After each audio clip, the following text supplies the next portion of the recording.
ہم سے راضی ہو جائے، ہم سے خوش ہو جائے، نبی کی اتباع کیجئے۔ قرآن کریم اعلان کرتا ہے فَاتَّبِعُونِی یُحْبِبْکُمُ اللہ۔ اے دنیا والو، نبی کی اتباع کرو، نبی کی پیروی کرو، نبی کی اتباع کرو، نبی کے نقش قدم پر چلو، طریقہ رسول اپنا لو، اللہ تبارک و تعالیٰ تم سے محبت کرنے لگے گا، اللہ تمہیں چاہنے لگے گا، یہی نہیں بلکہ اللہ تمہارے گناہوں کو معاف کر دے گا، تمہارے ساتھ رحم و کرم کا معاملہ کرے گا۔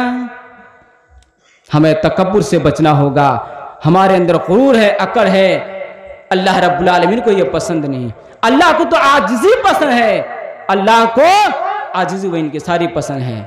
میرے پیارے بھائیوں دوستو، کہنے کا مطلب ہے کہ نبی علیہ السلام نے جو پیشن گوئیاں فرمائی ہے اس سے ہمیں آپ کو بچنا ہوگا، اپنے اندر اصلاح پیدا کرنی ہوگی، اپنے اندر سدھار پیدا کرنا ہوگا۔ نبی علیہ السلام نے بلکہ یہاں تک فرمایا، ترمذی شریف کی حدیث ہے، صحیح حدیث ہے، متکبرین لوگ جو ہوتے ہیں قیامت کے روز چھوٹی چھوٹی چیونٹیوں کہ مانند لوگوں کی شکل و صورت میں جمع کیا جائے گا، اکٹھا کیا جائے گا، لایا جائے گا۔ آج تو بہت بڑا سمجھتے ہیں، اپنے آپ کو بڑا سمجھتے ہیں اور دوسروں کو حقیر اور معمولی سمجھتے ہیں۔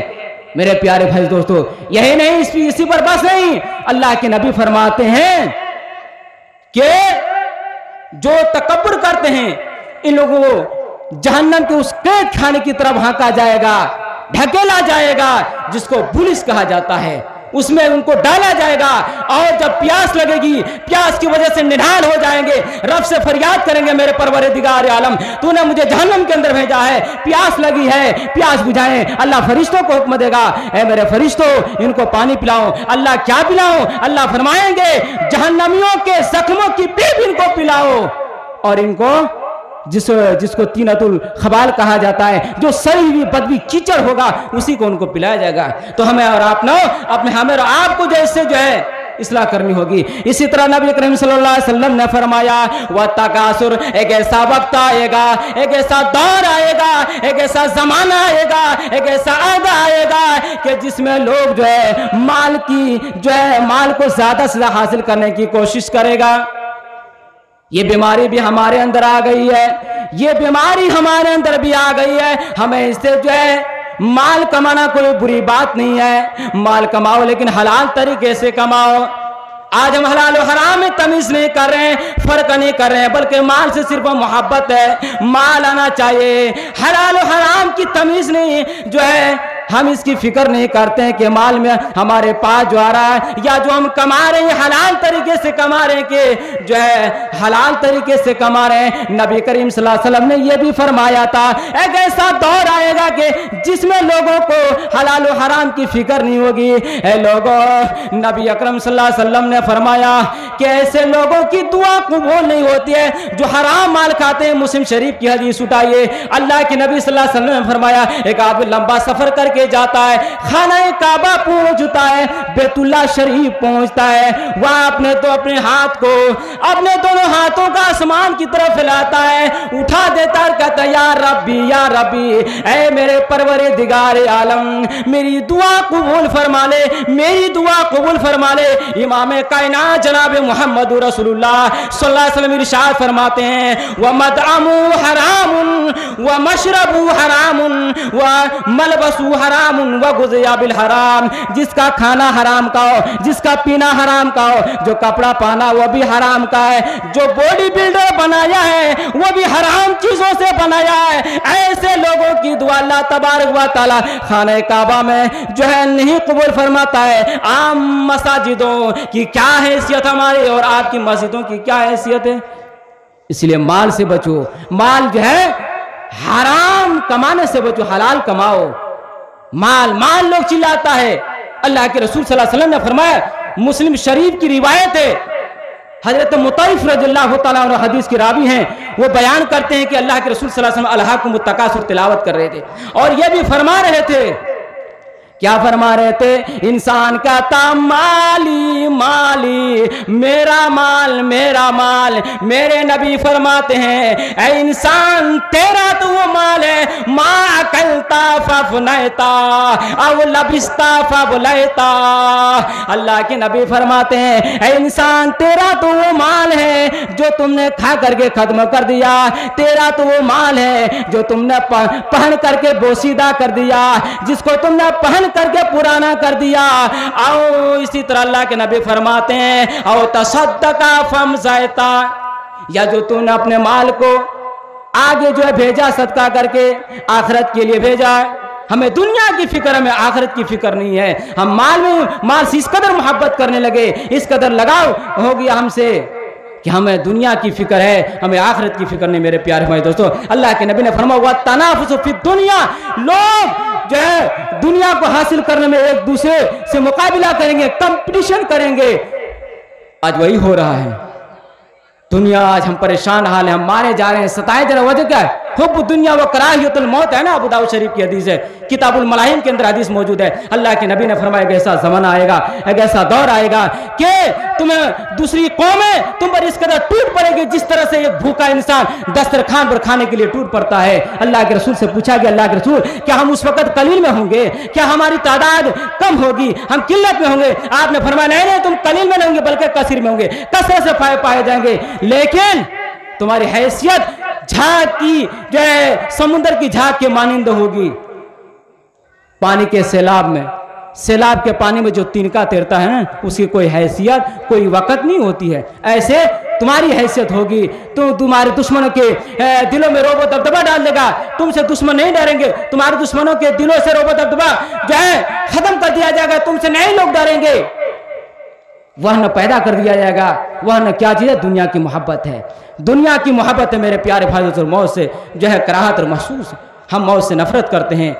میرے پیارے بھائی، اللہ کے نبی صلی اللہ علیہ وسلم نے فرمایا کہ ایسا دور آئے گا، پیشن گوئی فرمائے کہ لوگ جو حسد کریں گے، اسی طرح سے اللہ کے نبی صلی اللہ علیہ وسلم نے فرمایا کہ لوگ اس طرح حسد کریں گے کہ لوگوں کو قتل کرنے پر جو ہے تل جائے گا، آمادہ ہو جائے گا، اور وہی ہو رہا ہے۔ حسد بہت خطرناک چیز ہے۔ اس حسد نے تو حابیل نے قابیل کو قتل کر ڈالا۔ حسد وہ چیز ہے کہ برادران یوسف نے حضرت یوسف علیہ السلام کو کنواں میں ڈال دیا۔ حسد وہ چیز ہے کہ ابلیس نے آدم کو سجدہ کرنے سے انکار کر دیا۔ میرے پیارے بھائی دوستو، مجھے جو وقت ملا تھا وہ وقت پورا ہو چکا ہے، پرچی آ چکی ہے۔ ہم اللہ رب العالمین سے یہی دعا کرتے ہیں کہ بار الہ ہاں اس وقت حالات حاضرہ میں جو کیا کہتے ہیں پیشن گوئیاں ہیں، جو فتنے کے دور سے ہم گزر رہے ہیں، جو خرابیاں ہیں، جو برائیاں ہیں، اے اللہ ہم لوگوں کو اس میں اصلاح کرنے کی توفیق عطا فرما۔